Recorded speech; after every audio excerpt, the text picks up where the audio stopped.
Hey everyone, this is course 3 for the Science of Manifestation, and we will be dealing with the application of scientific manifestation. In this course, we will be going over the importance of experimenting with this information. Remember, as stated in the introduction, if you don't experiment with it, it's just going to remain a hypothesis. It's not going to become real to you. So it's very important that you begin to apply these practices in your own life. The first point that we're going to be going over in this process is desire. Desire is the starting point of all achievement, according to Napoleon Hill. It is essential that you clarify what it is that you want out of life. What you want is really what you desire deep down. It's your wishes, your yearnings, your cravings, your ambitions, your deep aspirations. And ultimately, as you explore your desires on a deep level, it's essentially your dream life. So to practice scientific manifestation, it is imperative to figure out what it is that you want. Open yourself up to your inner desires to figure out what it is that you truly dream of doing, becoming, and experiencing. Remember that your subconscious intelligence takes exactly what you feel and imagine on a consistent level and goes to work for you. So be very specific as to what it is that you want to experience. My own recommendation is to make a list of everything that comes to your mind and create a dream list. Think and feel of everything that really excites you and that you would love to experience in this life journey. Things that really make your soul come alive.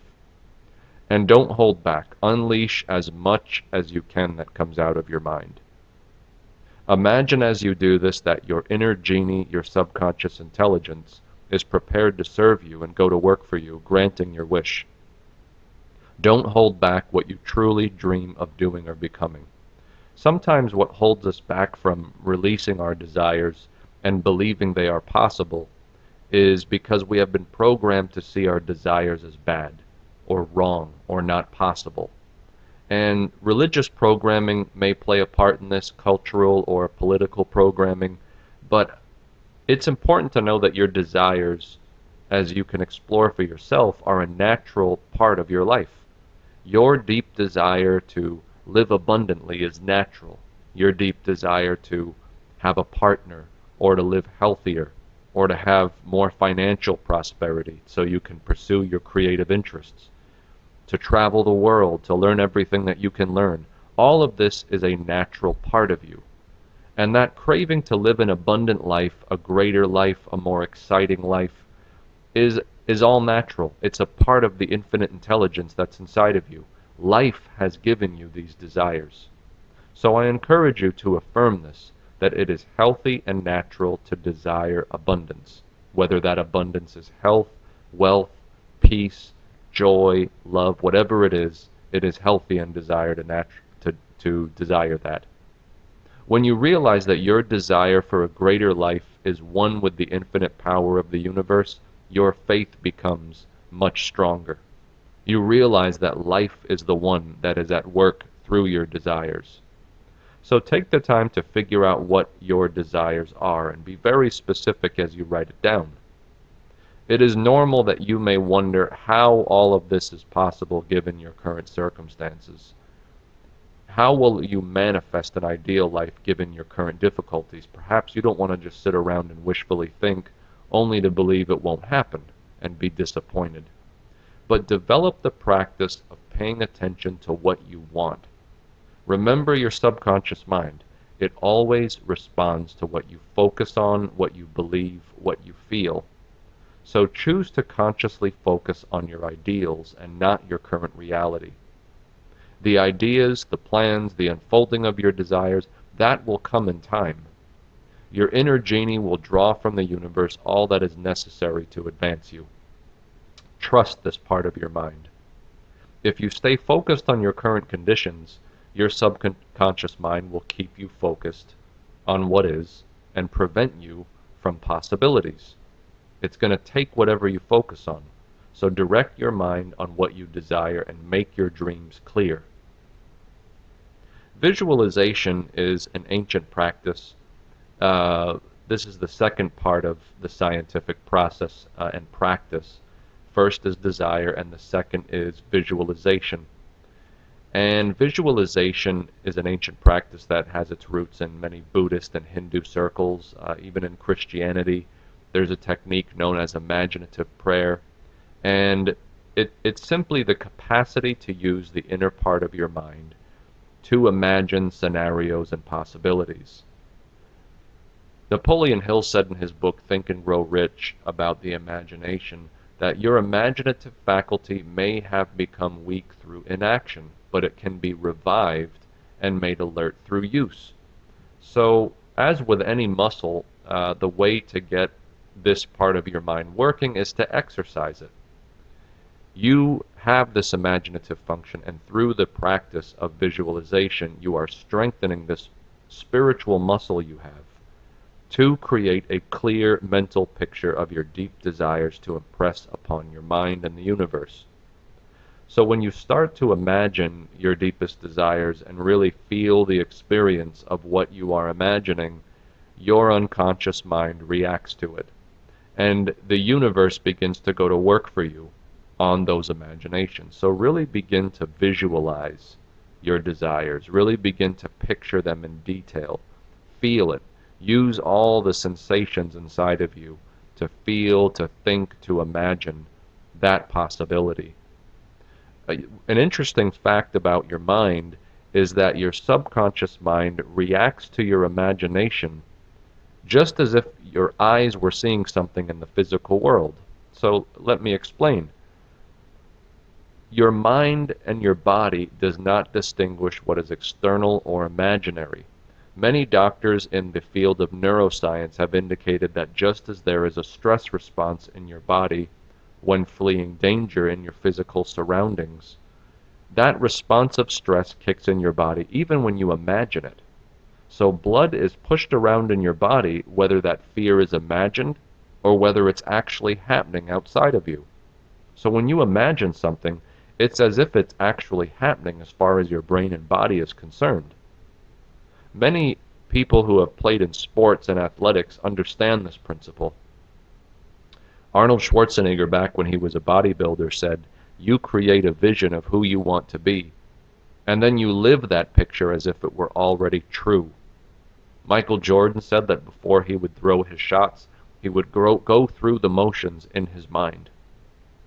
Golf legend Jack Nicklaus once said, "I never hit a shot, not even in practice, without having a very sharp focus of it in my head." As a simple practice to start with, take, some time out of the free time in your day to imagine a enjoyable time in your life. Imagine a time when you felt such joy and such deep satisfaction.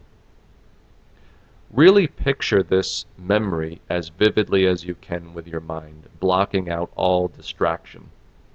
Feel the feelings that come with this memory. See the sights of it, hear the sounds of it, and really imagine it as if you are there. This practice will show you the power of visualization. As you imagine this, you will start to feel the energy and movement in your body respond to it. The more consistently you do this practice, just as you did with your memory, with your dreams and visions, the more clear this picture will become in your mind. Your subconscious will begin to take this as truth and go to work on it for you. So start visualizing what you desire, really feel it inside on a consistent basis. What would it be like to live that kind of lifestyle? What would it be like to be that kind of person? The key in all this is practice. Persist in this visualization every single day. It's okay to start small. Start 5 minutes a day, 10 minutes a day, morning and evening, and gradually do it over time. The key in the visualization is that this vision becomes a habit in your mind. This habit will trigger actions which will ultimately cause a reaction of circumstances and conditions that align with your vision. Soon it will be natural for you to imagine and feel the excitement of this possibility in your life. It will almost become, as Arnold Schwarzenegger said, as if you were actually there. Now, some of you may live in stressful surroundings or be in difficult circumstances. Remember the importance of making a priority to focus on what you want. Shut the world around you outside of you and allow your subconscious mind, trust it to go to work for you. Hand over what you desire and what you envision to the subconscious mind. The more you trust it with what you want, the more you will slowly but steadily experience more of what you want rather than what you don't want. Wallace D. Wattles, in his book, The Science of Getting Rich, said, "To think what you want to think is to think truth regardless of appearances. To think according to appearances is easy.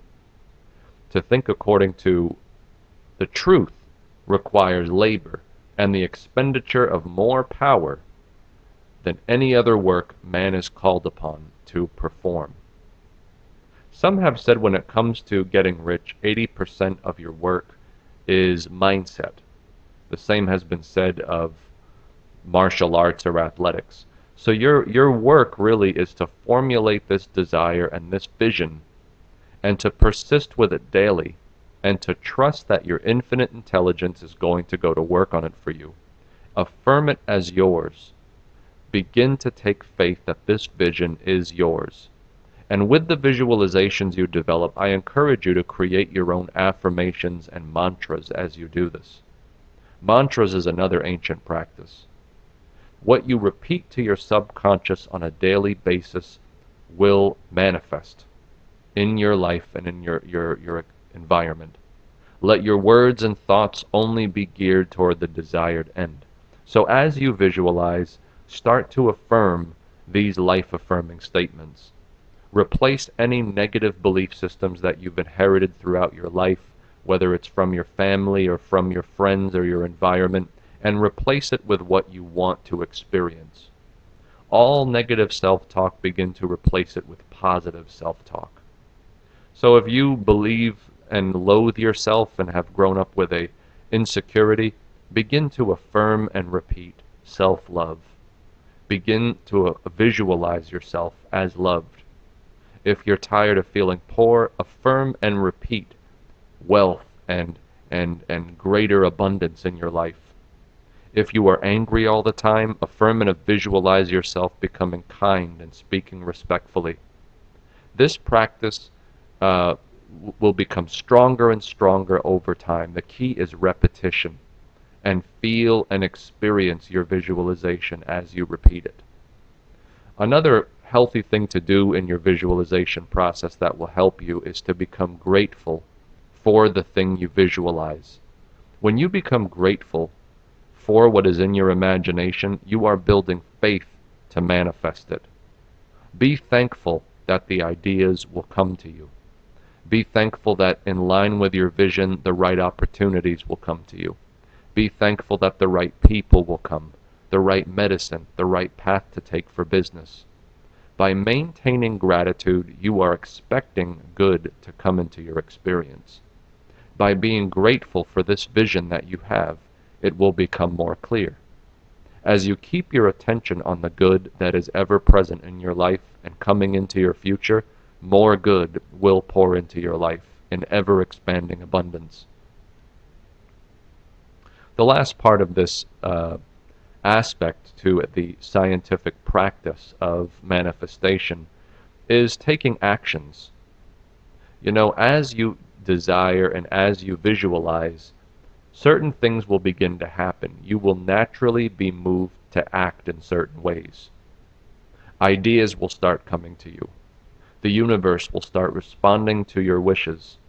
It will appear as signs and synchronicities. It may appear as opportunities that begin to open up. Perhaps a business idea will come to you. Perhaps there's a plan of action that will formulate in your consciousness. Maybe a new exciting experience will all of a sudden become available to you.